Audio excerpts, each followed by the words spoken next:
deal is a deal, no matter how twisted the bargaining. It's Nightfall.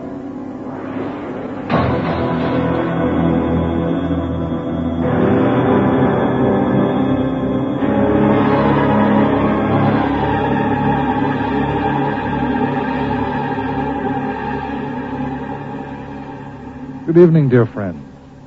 This is Frederick Hend, with a tale that can truly be described as ghoulish. As many of you will understand in these troubled times of recession and unemployment, it can be very tempting to stretch the rules a bit to make ends meet. Tonight, we journey to the past and meet a man who has to stretch very far to resolve his economic problems. The play, written by Edmonton author T.E. Thallows, is entitled, But Oh, What Happened to Hutchings? The place is England, and the times are very tough indeed. Listen.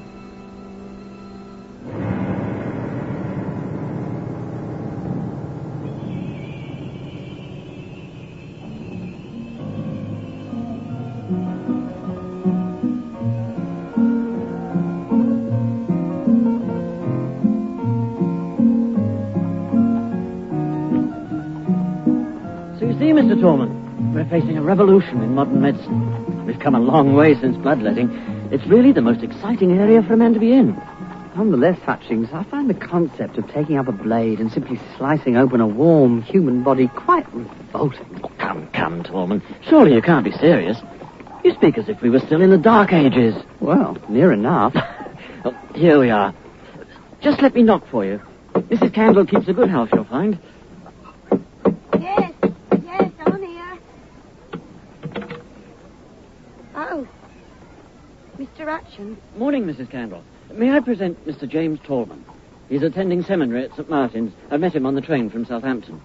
He's looking for a house to board, and naturally I thought of you. Thank you, sir. Mr. Torman, won't you come in? Oh, thank you. Are you coming, Mr. Hutchings? No, I've other things I must attend to. I'll be by later. Now, take care of Torman, Mrs. Candle. Thank you for your kindness, Mr. Hutchings. Have you your things with you, Mr. Torman? Beg your pardon. I've only this bag with me. There are 2 steamer trunks held back by the station master. I'll send for them. Now I have an address. Well, begging your pardon, Mr. Torman, and I suppose you may tell me to mind my own affairs, but there's those who might say that Mr. Hutchings would not be the finest friend you'd make here. What do you mean? Now, mind, I don't say as the man's really that sort, but, well, it has been said that he's been questioned by the police. Oh, I really shouldn't say it, but a grave robbing. Grave? Oh, come now. I only say has been said by others. That really is a bit much, Mrs. Candle. Hutchings seems a decent sort. Well, seems may be, Mr. Torman, but I know is.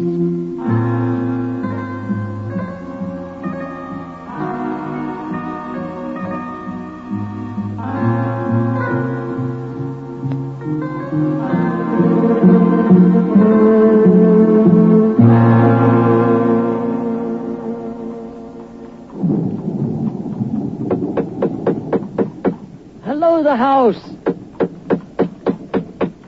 Come, Mrs. Candle, answer your door. Here now, Mr. Hutchings. You're making enough noise to raise the... What can I do for you? I've come for Torman. Have you been talking again, Mrs. Candle? He's been acting a bit strange these last few days. Oh, my, no. It's just as those will say... Oh, my... Have a care, Mrs. Candle, that I don't call for you one dark night. Oh! Meddlesome old fool. Why, thank you, Mrs. Candle. I'd love to wait inside. Yes, it is a dreary day, isn't it? Torman! Oh, Torman, are you about, lad? Coming, Hutchins. Coming. Come on, lad. I've someone for you to meet. A man in your own line of work. Fella's been a missionary to the heathen since Adam was a pup. Oh, yes, well, I'm not certain. Torman, the past few days you've been acting a little strange. Putting some distance between us, as it were. I suppose you've been told some tales about me. Well, not as you'd notice. Just walk with me a moment. I'm sure the day will improve, and with it, your mood. I want to tell you some things about me. What I do. They've told you some terrible tales about me, haven't they? How I butcher babies and rob graves. Something like that. Do you believe them? I'll tell you the truth, Hutchings. I'd assume not. You're a capital fellow, and you treated me well. But then I'm a stranger here, and I've known you only a short time. Lad, you disappoint me. I'm a reputable surgeon at a respectable college. Certainly I've a need to deal with the dead. To learn, I must examine bodies. But it sounds so... I'm not sure. The people hereabouts see only the gore, the blood. It's hard fighting illness and disease on the one hand and fear and ignorance on the other. Of course, I understand how you must feel. It's just the thought. I suppose I see it, though. Yes, I do. I'm glad, Torman. Well, then, that's that. Let's off to Meacham's. He's a rare specimen. Mind now that you remain civil to him. He's been among the primitives most of his life, and sometimes he, responds as a primitive. But he's nonetheless a remarkable man, and he sets a fine table.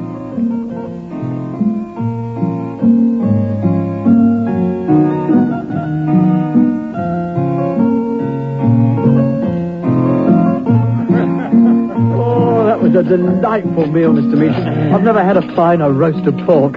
With turnips and onions. It's the only way. Learned from a cook while I was in the army. Roast it well, he said, and it stood me in good stead among the savages. You must have had some memorable experiences, Mr. Meacham. Well, yes, lad. I remember it was one time there was, 100 savages standing all about with wild-looking eyes and hair all twisted up with pig fat. Was, 20 with me, I suppose. And don't you know, they lay right down awaiting the final blow from one of them wicked long spears the buggers carry. But not me. Was never an Englishman to bow the knee, boys, save to our own sovereign king. So I stood and stared full at 'em. They reckon I must have had mighty magic not to fear 'em, and rightly so. Oh, but surely, sir, not all of the places you visited have been so wild. Oh, boy, I was a missionary for 40 years among the savages. 40 years with the cannibals and headhunters, carrying the word of God. I've set foot where no white man and precious few black men have ever been. I've seen things that would have driven another man mad. But no, boys, I'm not the man I was. I fear the wine and rich food have undone me. I must beg your pardon and prepare for an early bed. Oh, you needn't rise, sir. We'll show ourselves out. My thanks for the fine table. Oh, and mine. And for the company. You're more than welcome, lads. May I look forward to your company again, then? Oh, certainly. We'd be honored. Torman? Oh, of course. Honored.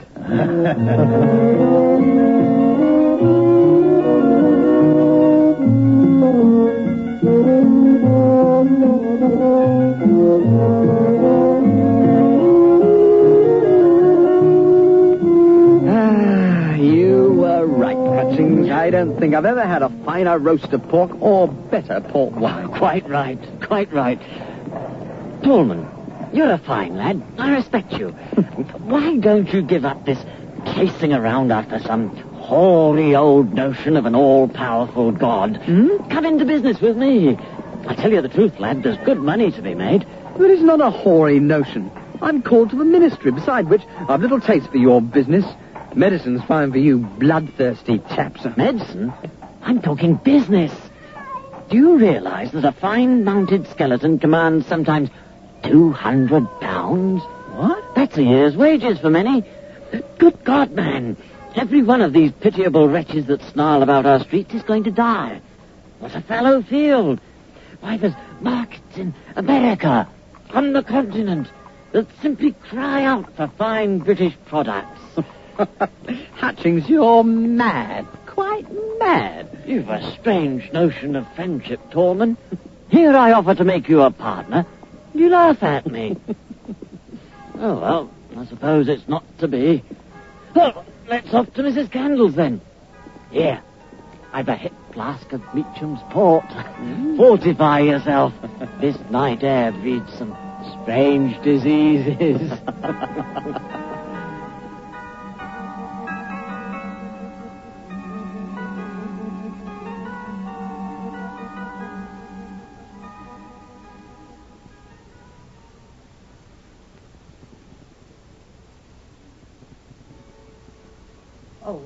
Mrs. Campbell?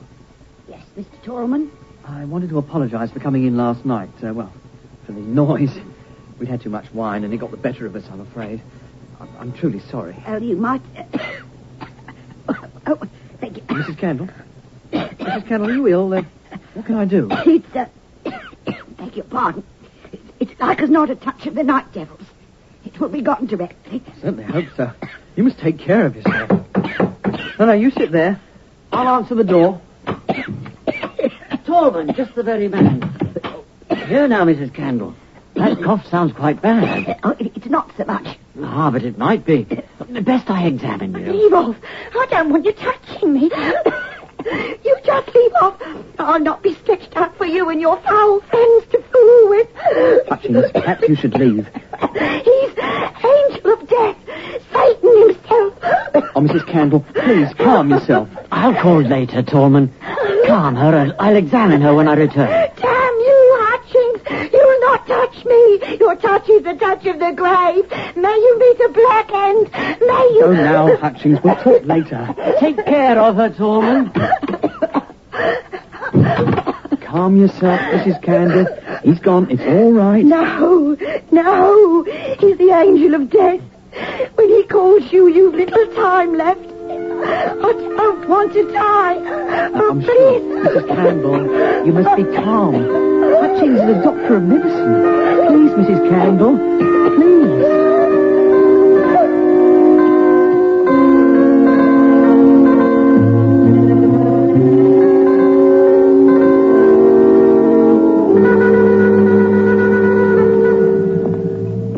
I saw to her as best I could, Hutchings, but she was very upset, very frightened of you. I seemed to feel that you could, sense death, foretell its coming, as it were. She's right, of course. What? In some cases, the symptoms are unmistakable. As in hers, for example. The coughing, the bloody mucus, the pallor. She's consumptive. Consumptive? Probably won't last the summer out. Hutchings, Did I what? the night before last, I saw you leaving the house. I was watching from the window above. Did you, Do business with her? Yes, I did. I gave her £10. 10 because you spoke so well of her. Then she was right, wasn't she? You are the angel of death. I brought her some peace, lad. That 10 went to gin to numb her brain and laudanum to quieten the cough. What will you get for her? Well, it depends on the call in the market. Perhaps £2, perhaps 20. I paid her well as you liked her, not as she was worth so much. Now, were she a healthy young person, of about 20, well, that would be a different story. I've a buyer with a standing need for healthy young cadavers. On ice, with proper papers, he'll pay a good sum. Lord knows I need one such right now. Now? Why? Well, back a week or two, I found a lad about 20 in frail health. He was fading before my very eyes, the colour leaving him, yet still well fleshed out and solid. I signed him up, of course, and my buyer paid me £200 against my promise of a quick delivery. And then, 3 nights ago, he and his family burnt to death when their house went up. Oh, no. All that was left was charred and crumbling bone, and I've no other prospects. Not a one. Oh, I'll never face this kind of talk with calm. Can we not speak of something else? No, I'm sorry, but... Is anything wrong? No, not at all. You must excuse me, Torman. I'll speak with you later. Oh, very well. Goodbye, Hutchings.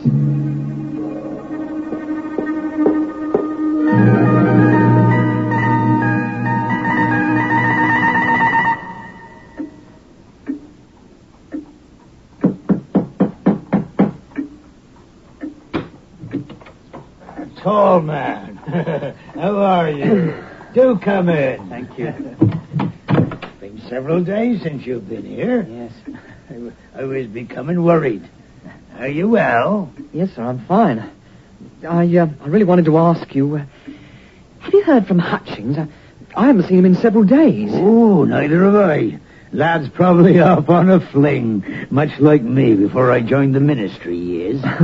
Well, I'm rather worried about him. There's, Mr. Meacham, may I confide in you as a man of the cloth? Why, surely, lad. What is that? You know of Hutchings' trade. Trade? Well, not medicine. The other... Oh, I've heard something, yeah. Yeah, well, those things are true. Hutchings came to my room at Satter's just before he disappeared. He was distraught, Mr. Meacham, as I could never have imagined him. He told me that he was in a great deal of trouble. Torman, I failed another contract. Got more money in advance on a body promised and not come through. He's sworn to put the law on me. Do you know what will happen to me if I'm put in jail? With the hardest, the most cruel of those who misunderstand me? I'll be killed, beaten to death. Well, can you not return the money? Surely that would... It's all spent. All. Hutchings, where are you going? Stay here. For God's sake, leave me alone. And so he ran out into the street. I was afraid for his safety, so I followed. He went straight to Mrs. Candle's and went inside. She'd been making some progress against the consumption, recovering somewhat. I was going to go in after Hutchings, but I waited outside, in the shadows beside the step. And a few moments later, Hutchings came out. Damn me forever. Get rid of this. Now. Police! Oh, police! Mrs. Candle is dead. Police! A little bottle. I picked it up from the gutter as he ran off. Aye, and you think... That Hutchings killed Mrs. Candle with poison. I see. You've spoken to no one else about this? No one. I wanted to speak to him first. What am I to do? I'd say you'd best leave it with me. I'll find a way to deal with it. Thank you, sir. It's a great relief not to have to bear this alone. And now, lad, I've a pork roast going. We dine presently. But first, there's something I want you to see.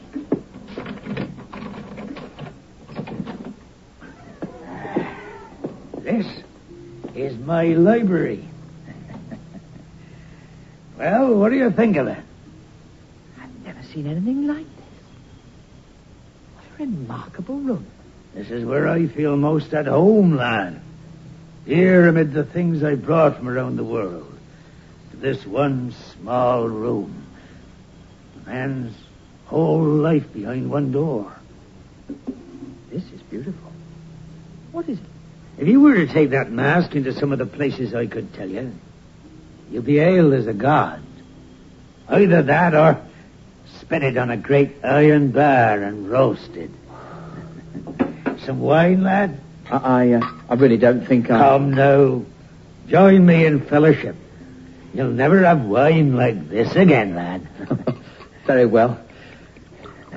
Truly rare vintage, this. It's very dark. Ah, lad, it is. Here, drink up. And that piece of bone in your hand. Mind the groove about the middle? Oh. Well, that bone was pierced through the nose of a great dark son of Shem. This is a very powerful vintage. Much more than I'm used to. Remember St. Paul, lad. A little wine for thy stomach's sake. That's it. Have you seen these carvings?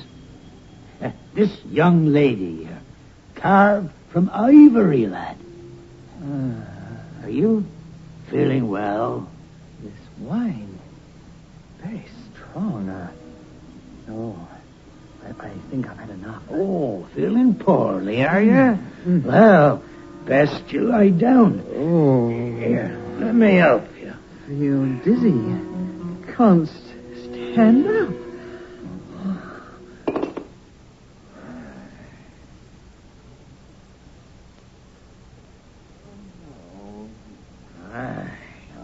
Back with us, are you? Meacham. What? I can't move. Quite right. Don't bother trying to struggle free. Can't be done. What's the meaning of this? Why, I'm going to answer your questions about Hutchings. Isn't that what you wanted? Why have you tied me to the chair? Why, so you'd listen to me all the way through. I was a missionary for 40 years.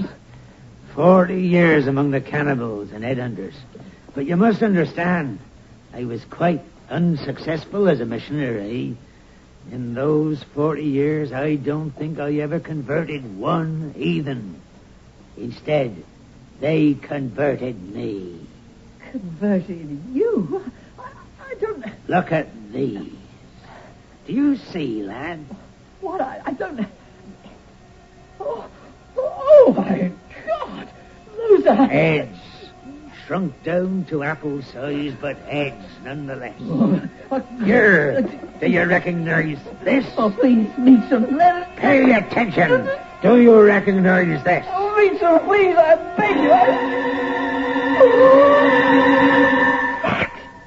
Hutchings! Oh, my God, no, Hutchings! Quite right. I can't open the lower guard. Please, Meacham. But don't you see, Torman? I fed you and Hutchins so many times that you've completely emptied my larder. Now it's time to pay me back. You wanted to know what happened to Hutchins? Well, this evening's pork roast. Oh, sure you can't mean...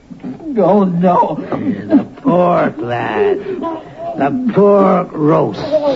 Long pig, that's what they call it. Like a yearling swine. It's people, lad. And I save their heads to remember them by. You see, I was trapped by a large band of savages. They give me a choice. To feed their bellies or become one of them. Well, after several months, I found a taste developing. A hard taste to satisfy under most conditions. So you see, I must take advantage of every opportunity. No, you can't. Not me. Please. Under other circumstances, I'd probably have let you sleep. But I promised to tell you what become of Hutchins. No, I told you. Oh, for the love of God, Meacham, don't, please. Somebody help me. I've been grateful for your company, Torman. I remember you with fondness. I'll try to make it quick, lad. Probably into the heart, or maybe the throat. Hang you to dry.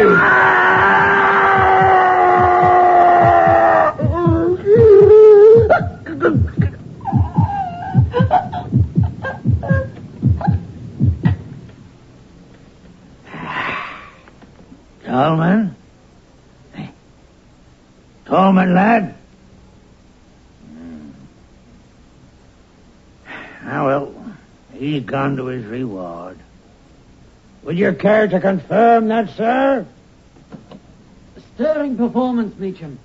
I was terrified even in the next room. My thanks, Mr. Hutchins. He's dead, then? Yes, quite. Heart failure, I should say. Frightened to death. All in all, Meacham, it's over. He was a good lad.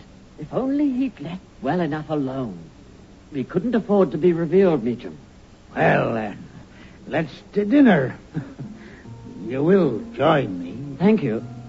But, You look pale. What is it? it's just, well... Out with it. What you told Torman about the pork, the cannibals. Fine tale. Yes, but... You're wondering.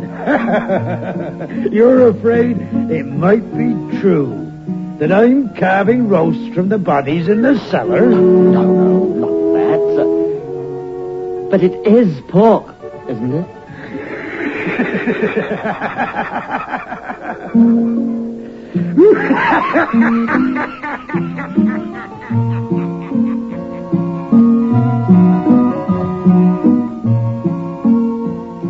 There's a roast on.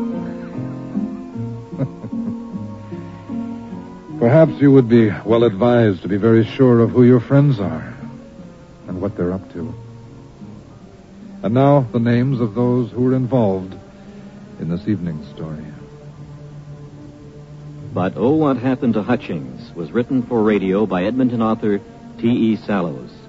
It starred Joan Hurley as Mrs. Candle, Alan Stebbings as Hutchings, Christopher Gaze as Torman, and Bill Milan as Meacham.